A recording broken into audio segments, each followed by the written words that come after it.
Let's talk about phone scams. How many people in here have caller ID?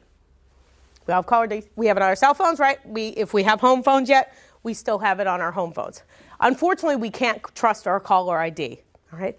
If somebody is calling you, unfortunately, there's fake caller ID boxes out there that you can buy, or you can use a spoofing website on the internet. What that means is, say that I want to use an internet website and I want to call you. I'm a criminal. I don't work for the Attorney General's office. I'm a criminal, and I think, I'm going to act like I work for your local fire department. So I'm going to go on a spoofing website on the internet, and I'm going to get a whole bunch of phone numbers that I'm going to call. And on this spoofing website on the internet, I'm going to put a telephone number and the name that I want to show up on your cell phone or on your home phone, on your caller ID, even though I'm not actually calling you from that location. So I'm going to call you, and I'm going to say, oh, hi, I'm from your local fire department today, and we're trying to collect money to buy some new boots and new jackets for our fire department individuals. Could you please give a donation today of $10, $5, $20? Anything would help. And could you pay with a credit card, please? If somebody calls you and asks you for a charitable donation over the phone, I want you to ask them to send you something in the mail. Now, they're going to say to you, oh, well, we're a nonprofit organization, we can't send you anything in the mail. Say to them, I'm sorry, I can't make a donation at this time. Because you don't know who's actually calling you, okay? And please, if you are interested in giving a donation, please ask them to send you something in the mail. If they refuse to do that, do not give a donation to anyone over the phone, okay?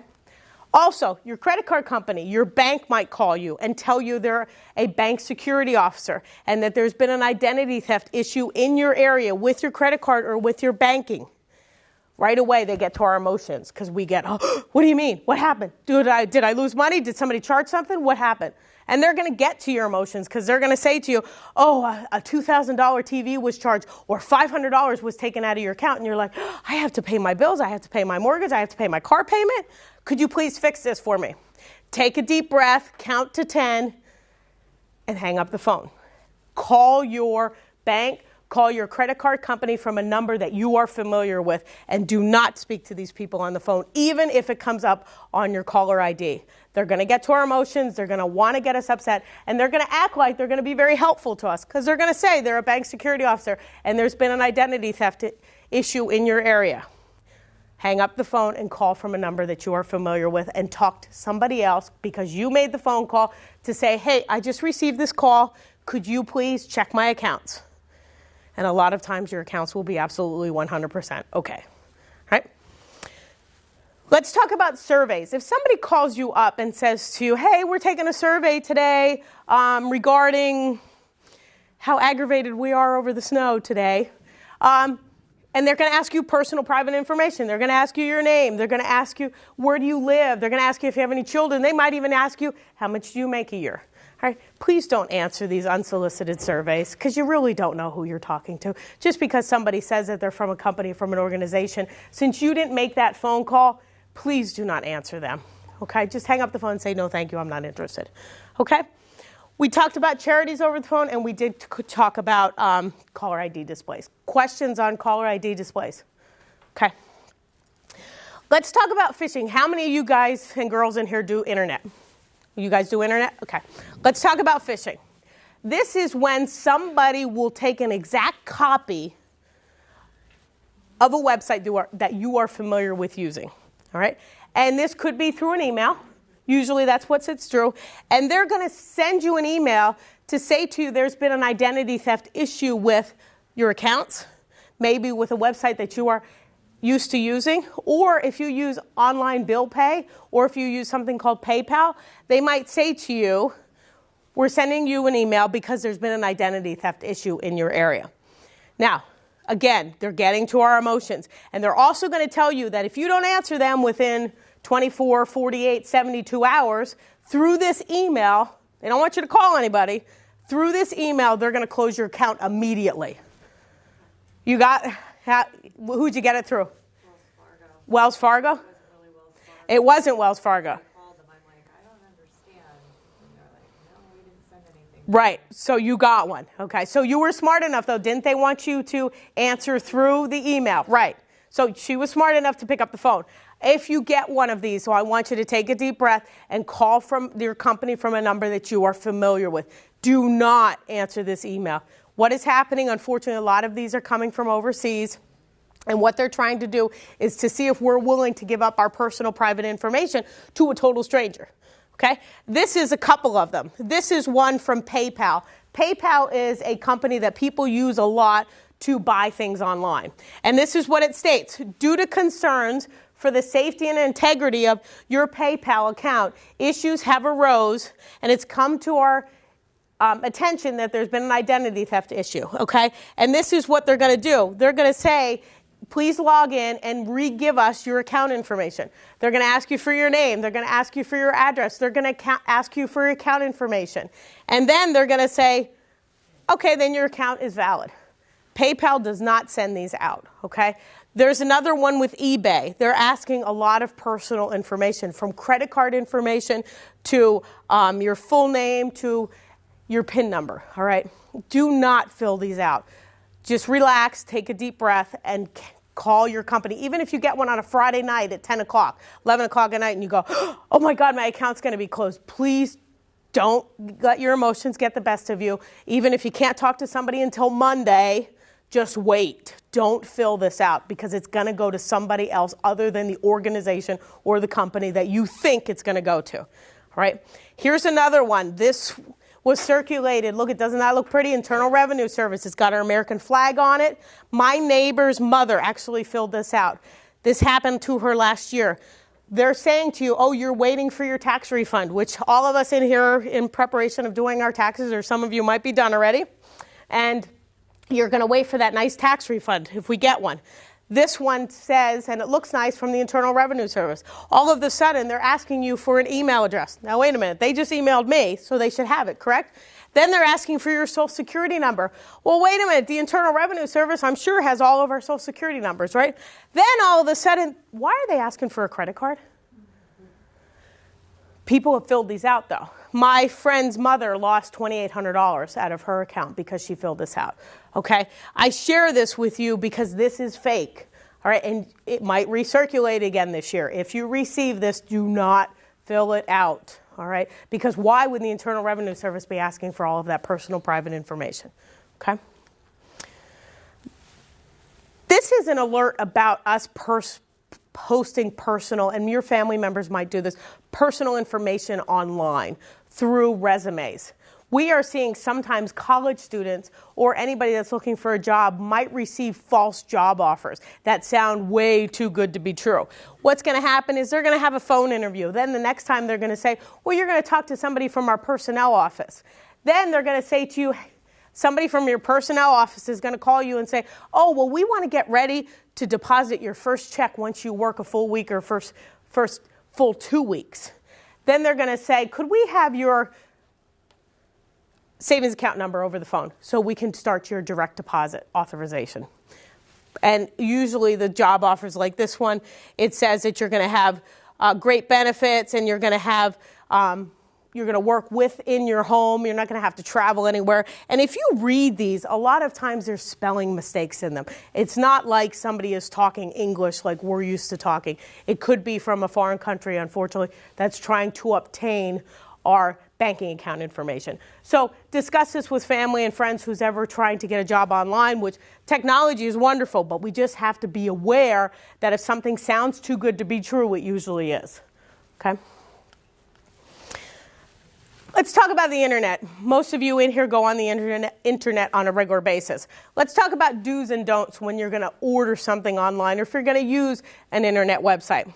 When you're going to pay for something online, say that you're interested in buying something, make sure once you're ready to put in your credit card information, you might have went on the website and then you add something to your card. And then you said proceed to checkout. When you're proceeding to checkout, look above you in the white line where the address is. It should say HTTPS.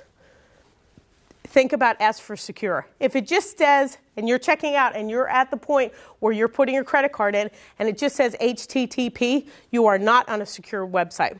If you haven't noticed that before, now when you purchase something online, I guarantee you if it's through a corporation or an organization that is large, you're going to see that that is a secure website once you get into putting in your credit card information. Please make sure once they're asking you for credit card information, the HTTP has changed to an HTTPS, and just think about secure. Now it should be a secure website, okay? Because you're no longer just looking on the whole website itself. Create unusual passwords for yourself. Let's talk about different passwords that you guys might use. For your banking, if you do any type of banking online, please make sure those passwords are totally different than any other passwords that you might use, especially your email, especially social networking.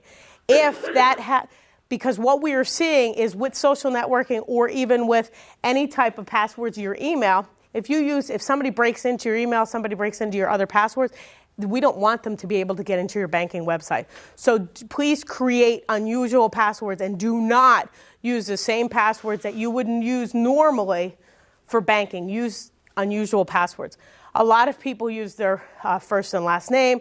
A lot of people might use, especially passwords, Mac machine passwords are usually people's dates of birth, the year they were born, all ones, all twos, all threes, fours, 5, 6, 7, or 1, 2, 3, 4.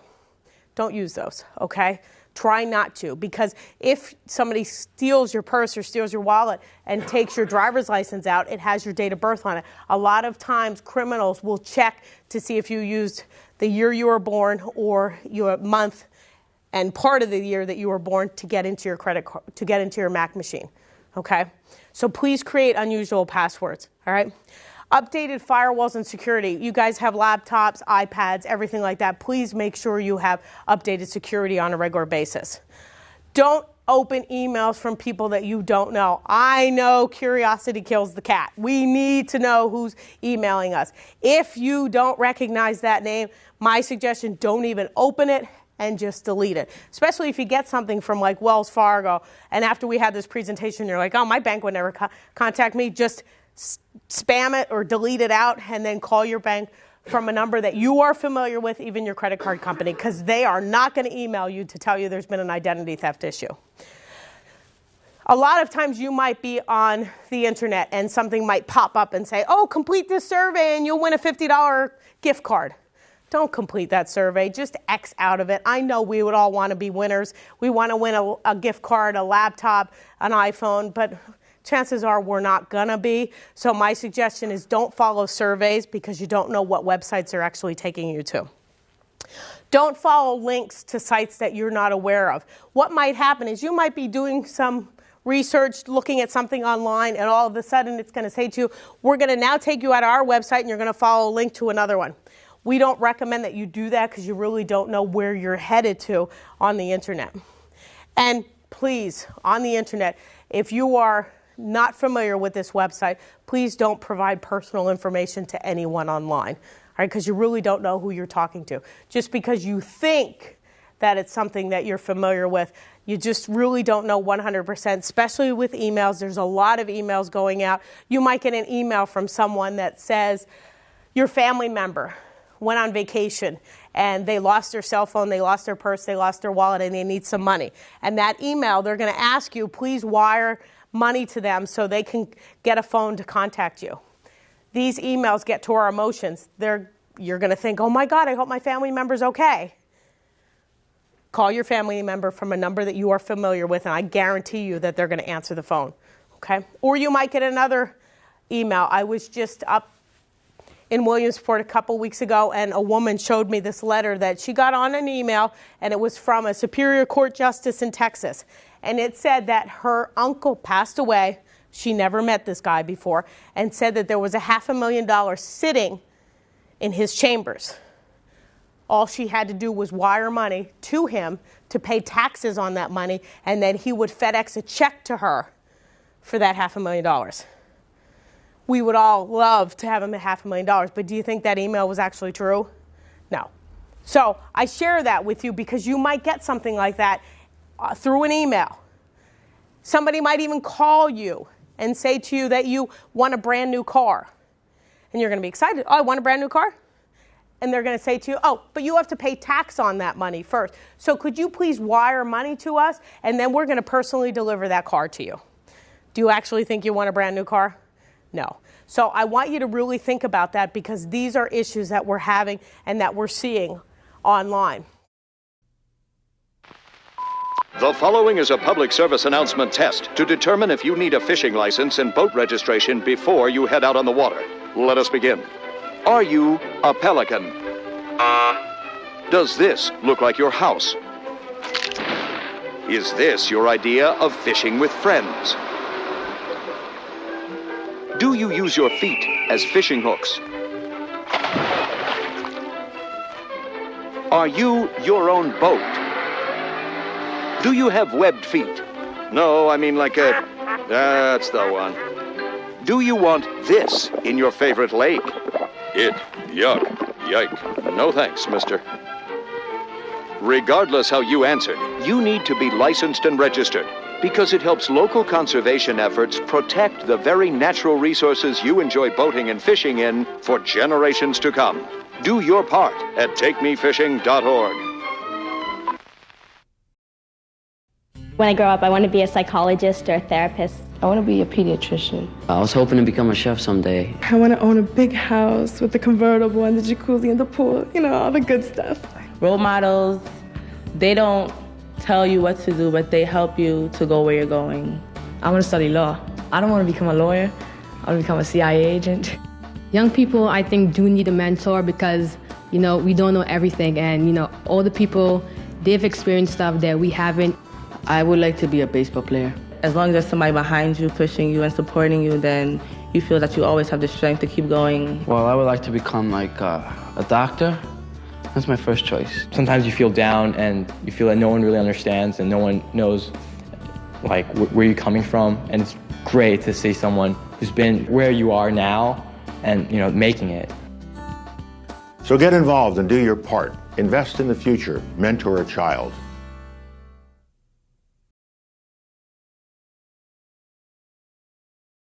Pre-approved applications that you guys might get in the mail. You might receive these in the mail, or you might receive something on the internet that says that you won, or that you have you get blank checks. How many of you guys get these blank checks in the mail all the time from banks, right? So if you get these in the mail, you can call this number on the bottom, 888-5-OPT-OUT. It's going to take a couple weeks. They will stop sending you credit card applications, okay? If you get these in the mail, please shred them. All right, we are seeing sometimes that dumpster divers, people that want to go into your garbage, might look at your garbage on a regular basis just to see if you have any of these in your garbage. Because what they're going to do is they're going to call on your behalf, and then they're going to change the address of where the credit card application or where the check is going to go to. All right, so please be aware of these. You can opt out if you get a lot of these in the mail, but I want you, if you receive these and you're not interested, just don't rip it in half.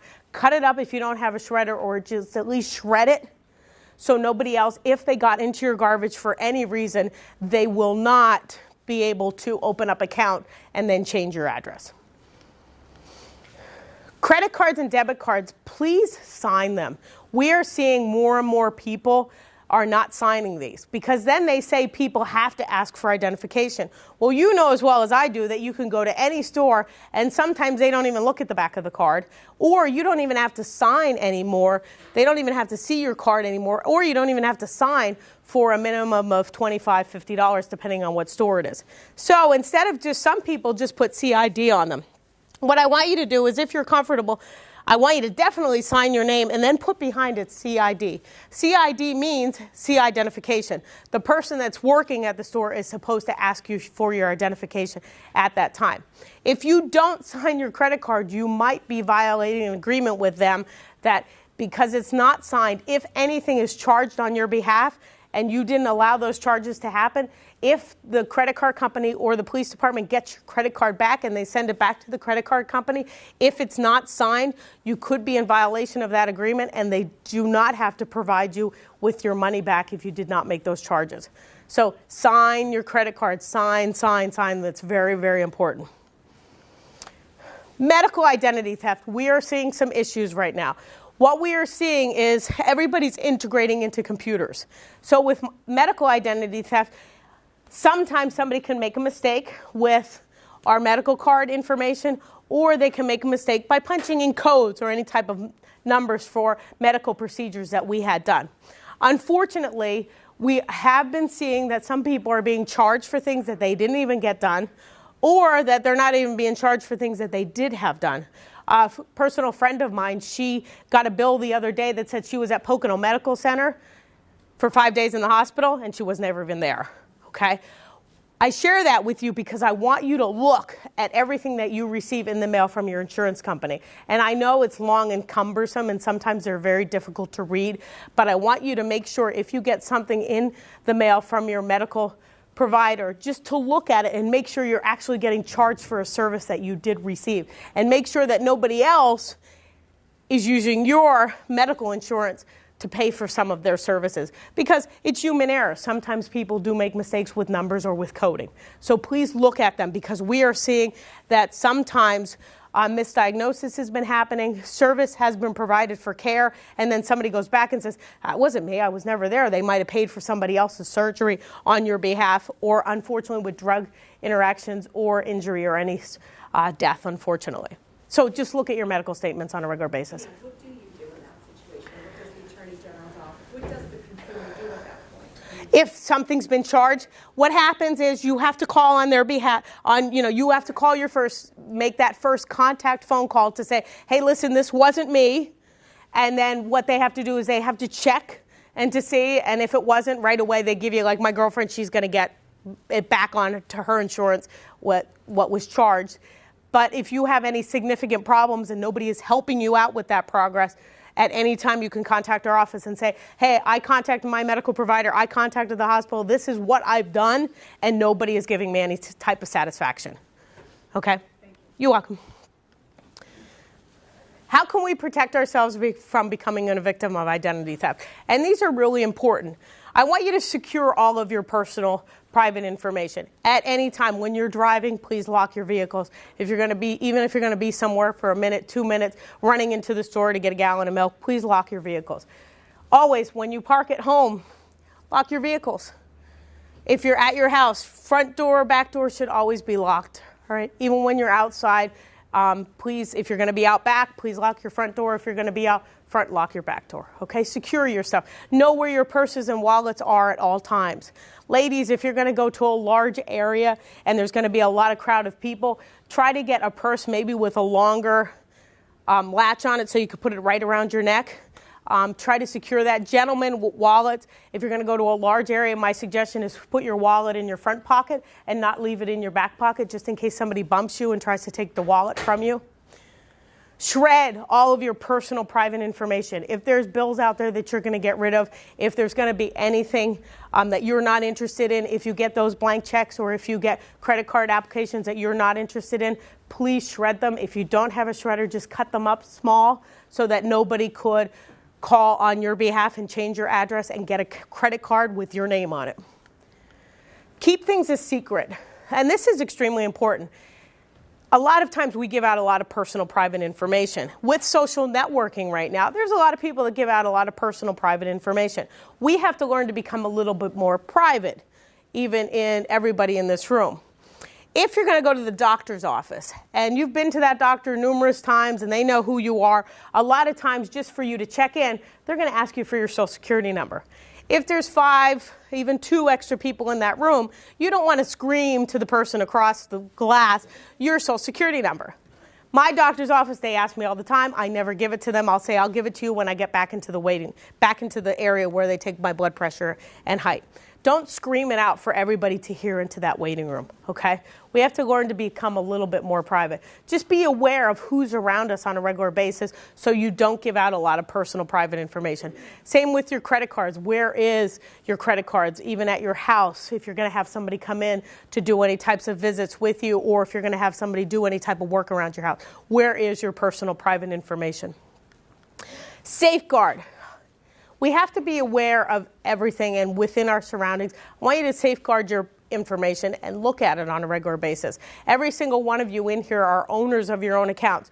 Look at your checkbooks, look at your statements on a regular basis, and make sure that nobody is charging anything that you are not allowing them to charge. You are in control of your own account, so I want you to look at that. And safeguard all of your information. Even when you're at your house, you're going to have a small get-together with somebody. Put all of your stuff in a lockbox, put all of your stuff in maybe a locked bedroom or somewhere where somebody can't get a hold of it. Statements, please look at them on a regular basis. Your credit card statements, make sure that nobody charged something that you didn't want them to charge. Make sure that even when you go on vacation and you come back, look at every single charge. Keep all of your receipts and make sure that everything that was charged on that credit card is something that you authorized.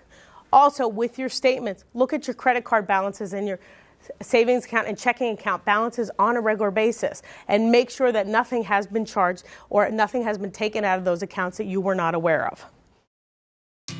I believe that home is where your pet is.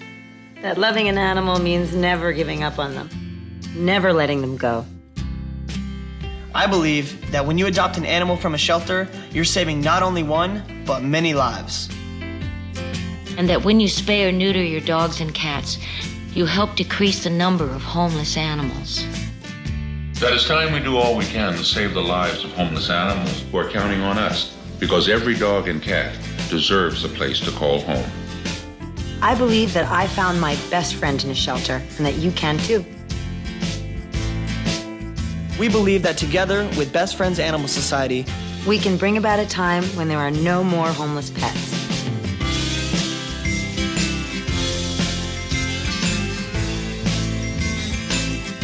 please visit our website at ambassadors.bestfriends.org to find out more.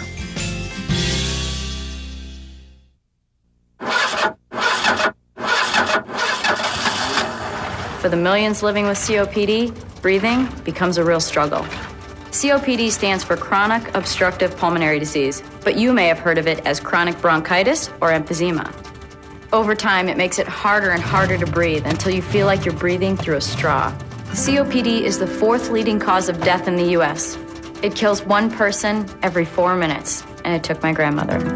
An estimated 24 million Americans are affected, but as many as half of them don't even know it. It's a race against time to spread the word about this serious disease. If you're over 35 and have ever smoked, you could be at risk. The good news is, there are steps you can take to improve your symptoms. I'm Danica Patrick, and I drive for COPD. Take action today to breathe better tomorrow. Join the movement at driveforcopd.com, take our screening questionnaire today, and talk to your doctor.